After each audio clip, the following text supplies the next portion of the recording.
Hey folks, welcome back. It's Friday Fitness with me, Andrew Chadwick, your certified strength coach here at the ATA, joined by Coach Austin, one of our coaches as well.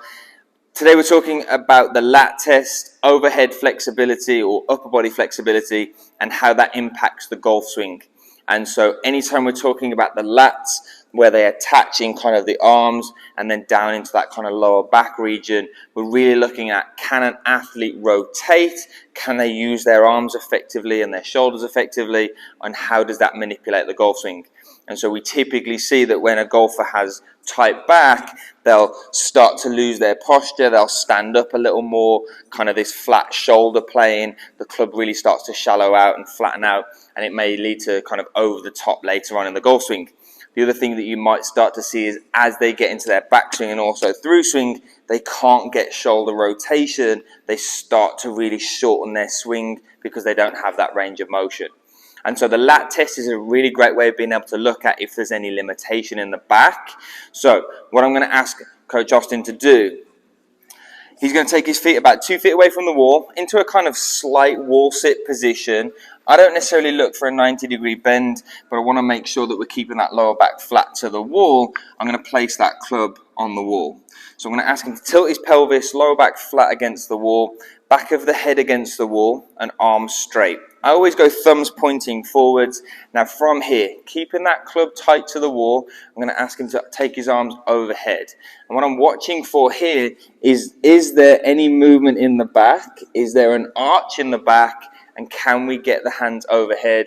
We're pretty much looking, can we touch the wall? Are we between the ear and the nose? Are we covering the nose, or are we short of it? And I can see here he's doing a really good job. There's a little movement in the back, but I think that's okay. The club's staying still. He's engaged and bracing through his trunk, and he's able to get his arms overhead. You can go ahead and relax. Now, what we might see here on a bad one, someone's in position, they can't necessarily tilt their pelvis and their lower back is off the wall, there's a lot of movement in the club, or what we might see, they can tilt their pelvis and get the club locked in, but when they take their arms overhead, they're kind of rotating their arms here, so you can see that the elbow starts to come more out to the side. They might be short, so they're kind of covering the nose, and they're just showing signs of tightness through the back. And so we're really trying to monitor what's going on. Good. We're really trying to monitor what's going on as they're taking their arms overhead. Again, you would have seen some rotation in the arm, so the elbow can't point forwards. It goes out to the side. The elbows are bent. Now, if that's a limitation that someone has, we've got a really good exercise that we're going to show you, a lat stretch using a band for some shoulder dissociation. If you've done the lat test and you find a little bit of a limitation through the back, again, looking at kind of flat shoulder plane, loss of posture, maybe some kind of struggles with rotation of the shoulders in the backswing or through swing, we're going to do a stretch here. And we've got this green super band attached to the rack.